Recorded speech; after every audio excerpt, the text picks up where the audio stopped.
Apa kata Imam Abdullah bin Alwi Al-Haddad, banyak sekali orang-orang bodoh di antara kita sengaja mereka menjauh daripada para alim ulama, sengaja mereka menjauhi daripada majlis-majlis ilmu. Kenapa? Khaufan ayya'rifa ma yalzamuhul amalu bihi. Karena dia takut dapat ilmu. Ketika dia sudah tahu, oh ini begini, oh ini begini, jadi dia tidak bebas.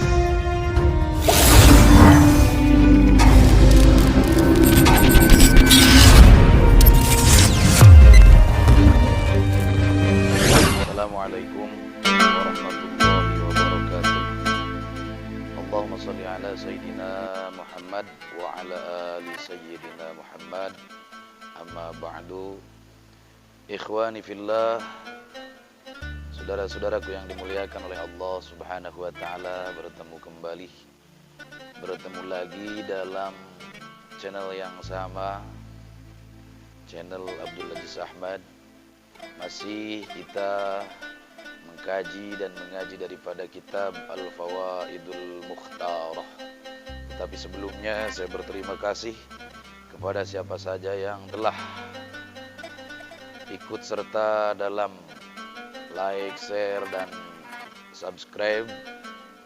Mudah-mudahan Allah Subhanahu wa taala senantiasa berikan keberkahan kepada kita semua. Dan kepada yang belum subscribe, mohon kita sama-sama berjuang untuk menyiarkan daripada agamanya Allah Subhanahu wa taala. Kembali kepada kajian kita, di mana di hari yang lalu adalah kita menjelaskan fadlul ulama, keutamaan daripada para alim ulama, orang-orang yang mempunyai ilmu. Kemudian sekarang kita berganti judul, wujubu tolabil ilmi, kewajiban tolabul ilmu.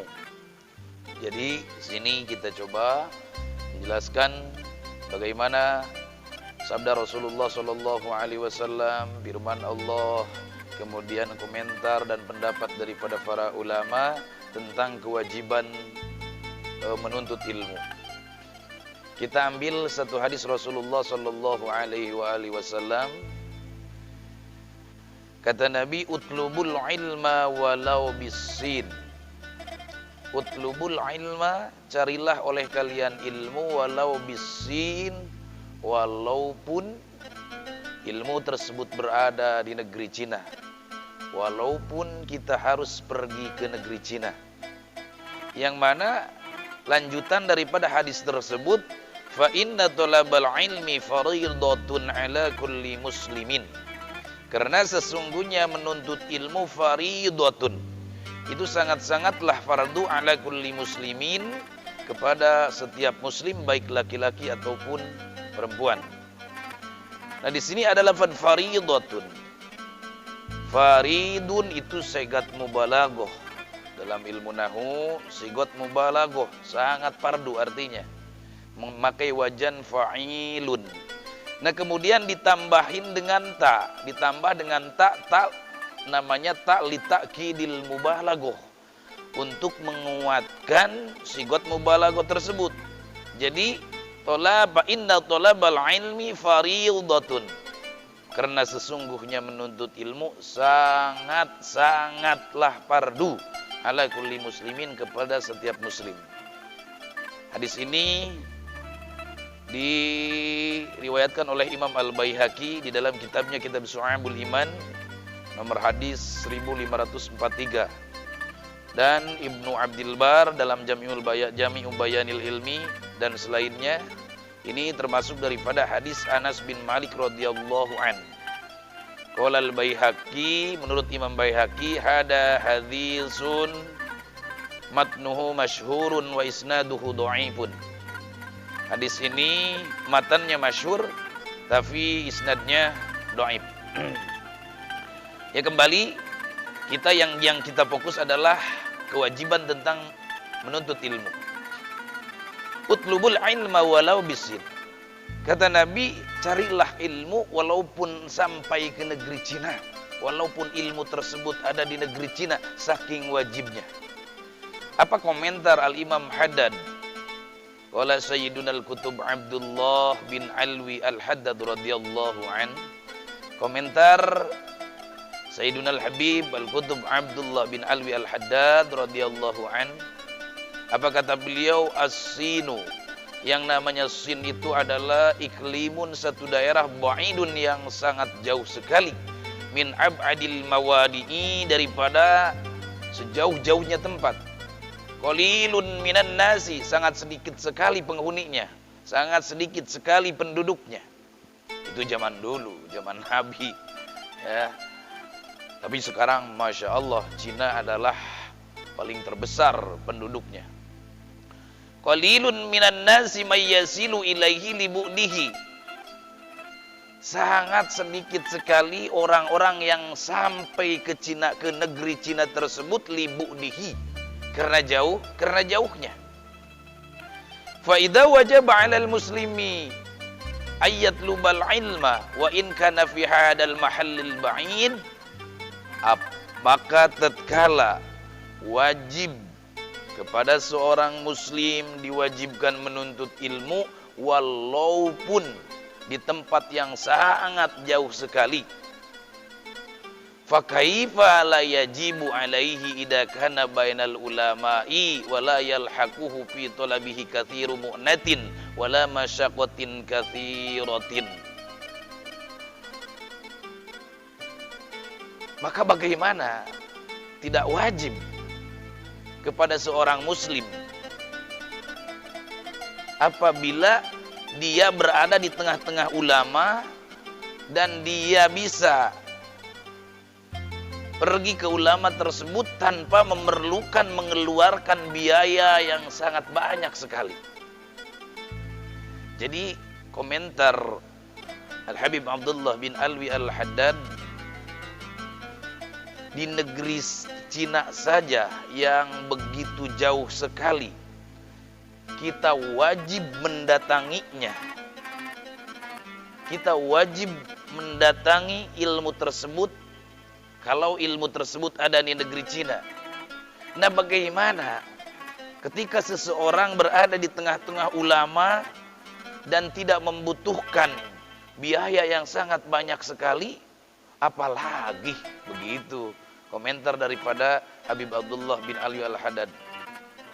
Ke negeri Cina aja harus dikejar, apalagi yang dekat. Tapi Masya Allah, kembali kepada individu kita masing-masing. Zaman sekarang terlebih lagi, Masya Allah, hidayah itu sangat banyak sekali.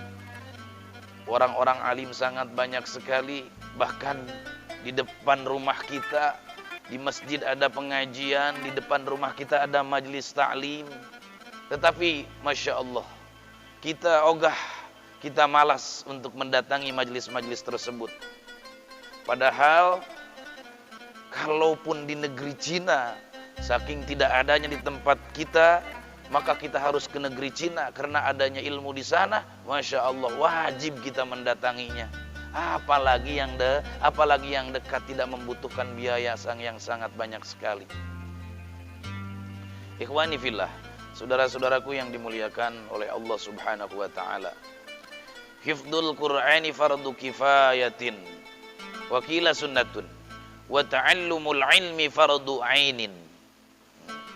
Kembali kalau kita melihat sabda daripada Rasulullah sallallahu alaihi wasallam, kalau tolab ilmu, menuntut ilmu itu fardu ainin, fardu ain hukumnya. Artinya apa? Kalau fardu ain ini tidak bisa diwakili dengan siapapun. Berbeda dengan fardu kifayah. Fardu kifayah seperti contoh, di sini, di kampung sini ada yang meninggal dunia.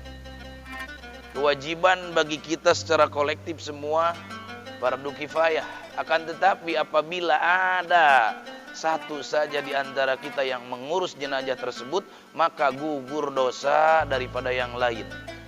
Namun apabila tidak ada satupun di situ yang mengurus jenazah tersebut, maka satu kampung, orang-orang kampung tersebut berdosa.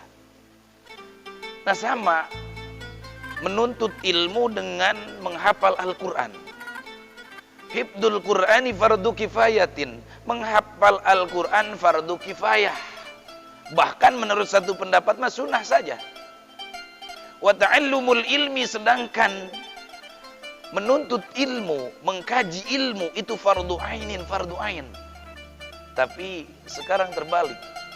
Di mana-mana orang gembar-gembor tahfizul Quran, tahfizul Quran, tahfizul Quran. Maka kenapa? Bacaannya bagus, bacaan Al-Qur'annya bagus, fasih, tetapi ilmu fikihnya tidak ada. Salat, Masya Allah, gak ada tumaninahnya, bacaannya mah bagus. Kemudian wudu asal aja, gak ada dipakai ilmu tentang wudu, bagaimana cara mencuci tangan, bagaimana cara mencuci muka, nggak ada. Kenapa? Karena tidak tahu tentang fikih, tentang fikihnya. Yang dia tahu, yang dia semangat hanya bagaimana caranya dia hafal Al-Quran. Jadi yang paling utama adalah ta'allumul ilmi. Kita harus tolab ilmu dulu, kita harus menuntut ilmu dulu. Jadi faidah ta'arada quddimal ilmu. Apabila nih satu sisi harus menuntut ilmu, satu sisi harus menghafal Al-Quran, mana dahulukan yang mana?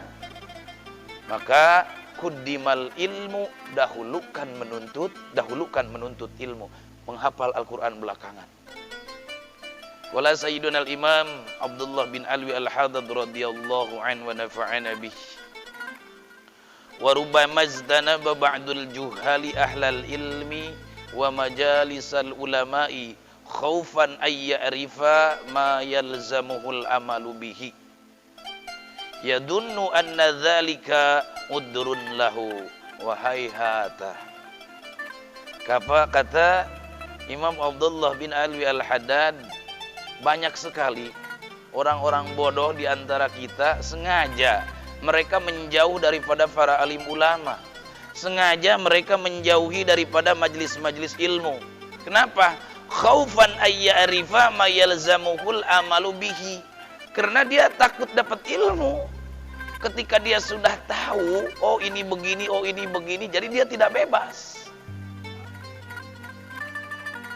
Yadunnu anna dzalika udrun lahu. Sedangkan kalau tidak tahu kan syariat juga mengampuni, syariat juga memaafkan. Kalau tidak tahu, hayhata. Masya Allah, itu sangat-sangat bodoh sekali. Jadi kebanyakan orang bodoh di zaman sekarang, mereka sengaja menjauhi orang-orang alim, menjauhi majlis-majlis ilmu. Agar apa? Agar dia tidak tahu banyak ilmu, tidak tahu banyak pengetahuan. Kenapa? Karena ketika dia berbuat sesuatu, kemudian berbenturan dengan syariat, berbenturan dengan hukum, maka dia akan berkilah, saya tidak tahu. Dia menyangka bahwa kalau tidak tahu seperti itu, disangkanya udur. Kemudian dimaafkan oleh Allah Subhanahu wa Ta'ala. Tidak ada. Apalagi zaman sekarang sudah tidak ada yang namanya bodoh ma'dur, bodoh yang dimaafkan. Kenapa? Karena hidayah jangankan di masjid, jangankan di madrasah, jangankan di pondok, di rumah kita, bahkan sampai di kamar kita sendiri pun sudah ada hidayah. Kenapa? Ketika kita buka HP, Masya Allah, ada pengajian. Ketika kita buka TV, di situ ada pengajian. Jadi nggak ada zaman sekarang yang namanya udzur.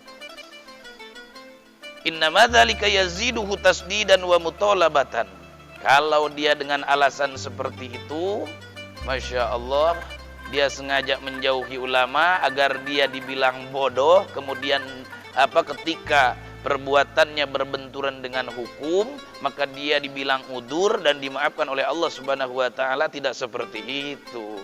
Innama dzalika yaziduhu tasdidan wa mutalabatan. Apa kata Imam Habib Abdullah bin Alwi al-Haddad? Sesungguhnya yang demikian itu menambahkan kepada dia begitu sangat wajibnya menuntut ilmu, begitu sangat wajibnya menuntut ilmu. Li'annahu a'rada an ahkamillahi ilman wa amalan. Kenapa? Kalau dia seperti itu, dia sudah berbelok menyimpang daripada hukum-hukum Allah ilman wa amalan, secara ilmu dan amal. Bahwa asyaddu, maka itu masya Allah lebih fatal, lebih farah. Wa ghayatul udri fi asya'a takunu liman rubbiya fil badiyati wa fi bu'din an ahlil Islam. Wa ghayatul udri, dan masya Allah penghabisan uzur. Uzur itu dimaafkan. Kita berbuat sesuatu kemudian tojaiyah dengan hukum, maka ketika kita tidak tahu itu dimaafkan. Tapi di mana fi asya'a takunu liman rubbiya fil badiyah, bagi orang yang hidup jauh di pedalaman, jauh daripada hidayat, jauh daripada cahaya ilmunya Allah Subhanahu wa ta'ala. Hidup di hutan sendirian, ya kan? Enggak punya apa. Nah, itu termasuk daripada udur. Wa fi bu'din an ahlil islami, dan hidup dalam kesendirian atau jauh daripada saudara-saudara yang Islam. Kita cuman beberapa orang saja, termasuk daripada sangat-sangat minoritas, ya kan, berada tinggal di tetangga-tetangga yang mayoritas bukan muslim. Wa man huwa muslimun wa aba'uhu muslimuna ana lahul udru. Kata Imam Habib Abdullah bin Alwi Al-Haddad, pertanyaannya, ketika seseorang muslim, bapaknya muslim, ibunya muslim, ana lahul udru, dari mana ada udur? Kalau kedua orang tuanya sudah muslim, bagaimana bisa disebut udur? Ikhwani fillah, saudara-saudaraku yang dimuliakan oleh Allah Subhanahu wa ta'ala. Jadi kembali kepada perkataan Al-Habib Abdullah bin Alwi Al-Haddad, ya terkadang terlebih lagi di zaman akhir seperti ini, banyak orang bodoh yang menjauhi daripada alim ulama dan menjauhi majelis-majelis ilmu. Agar apa? Agar ketika dia berbuat sesuatu yang menyalahi aturan, maka dia disebut udur, maka dia mendapatkan ampunan dari Allah Subhanahu wa ta'ala. Padahal itu bukan udur, itu disengaja. Dosanya pun berlipat ganda. Na'udzubillah summa na'udzubillah.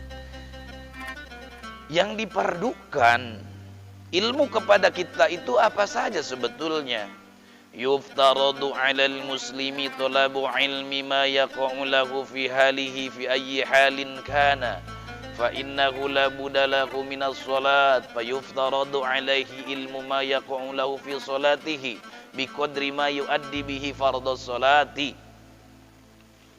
Di dalam kitab Ta'limul Muta'alim dikatakan, jadi yang dinamakan kita menuntut ilmu yang fardu ain itu yang mana? Fa yuftaradu 'alal muslimi, maka dipardukan kepada setiap muslim. Talabu ilmi ma yaqa'u lahu fi halihi, menuntut ilmu segala amalia, aktivitas yang ada dalam keseharian kita. Seperti mana kita diwajibkan oleh Allah Subhanahu wa ta'ala salat 5 waktu, maka wajib kita tahu ilmu tentang salat 5 waktu. Fa innahu la budda minas salat. Ketika kita hidup ini mau tidak mau harus salat. Nah, ketika harus salat, fa yuftaradu 'alaihi ilmu ma yaqa'u lahu fi salati, maka wajib kepadanya mengetahui ilmu tentang salat. Jangan salat asal-asalan. Ya, jangan salat asal-asalan. Orang enggak pakai bismillah ikut juga, enggak pakai bismillah ikut juga, enggak pakai bismillah, orang-orang juga enggak pakai bismillah. Masya Allah Rabbana Karim. Kalau begitu enggak punya pendirian. Hati-hati. Orang habis sholat wiridan, dia ikut wiridan, ikut semua. Cuman itu hanya ngikut saja, tapi dia tidak tahu ilmunya. Yang paling penting adalah ketika dia dipardukan sholat oleh Allah Subhanahu wa taala dalam hidup ini, maka dia wajib mengetahui ilmu sholat. Minal ulumi ma laisa bidiniyin wala syar'iyyin bihukmil as-sholati. Terkadang juga ilmu itu ada juga yang bukan ilmu agama dan ilmu syara pada hukum asalnya, seperti mana ka'ulumil lugati, seperti ilmu lugot, wal hisabi, ilmu hisab, ilmu perbintangan, watibi, ilmu kedokteran. Fayajuju an ta'allama hadhil uluma wa ta'allama liqasdil umuri dunyawiyatil mubahati. Maka ini diperbolehkan mau menuntutnya atau tidak, bahkan diperbolehkan juga menuntut seperti ilmu perbintangan, ilmu kedokteran untuk tujuan dunia, berbeda dengan ilmu yang tadi dipardukan untuk keseharian kita, seperti mana ilmu fardhu sholat, bukan untuk urusan dunia. Walau qasodal alimu biha wal muta'allimu laha amruddin wa dzalika fima yasluhu at-tawassulu bihi ila din wa yatawassalu bihi ilaihi wa yusta'anu alaih kana lahu fi dzalika sawabun adim. Akan tetapi kalau seseorang yang mengajar dan yang belajar, yang mengajarkan ilmu kedokteran, ilmu perbintangan, begitu juga yang belajar ilmu kedokteran atau ilmu perbintangan untuk urusan agama juga, dia belokkan untuk urusan agama. Wadzalika fima yasluhu at-tawassulu bihi ila din wa yatawassalu bihi ilaihi wa yasta'inu kana lahu fi dzalika sawabun adim. Seandainya belajarnya untuk urusan agama juga, itu tetap dia mendapatkan pahala yang sangat agung sekali. Min haitsu innalil wasaili hukmal maqasid. Dilihat daripada sumber kata usul fikih, innalil wasail hukmul maqasid. Wasilah itu hukum wasilah itu adalah hukum tujuan, sebagaimana yang tertera dalam kata kitab Da'watut Tamah. Ihwani fillah, saudara-saudaraku yang dimuliakan oleh Allah Subhanahu wa taala, itu tadi tentang kewajiban bagaimana kita menuntut ilmu. Sampai sini, mungkin besok kita berganti judul lagi, al-hissu ala thalabil ilmi, pendorong motivasi untuk menuntut ilmu. Mudah-mudahan kita semua senantiasa dipanjangkan umur oleh Allah Subhanahu wa taala dalam ketakwaan kepada Allah, dipanjangkan umur untuk senantiasa terus-menerus belajar dan belajar sampai akhir hayat kita nanti. Amin ya Allah ya rabbal alamin. Demikianlah, mudah-mudahan ada manfaatnya. Wallahul muwaffiq ila aqwamit thoriq. Wassalamualaikum warahmatullahi wabarakatuh.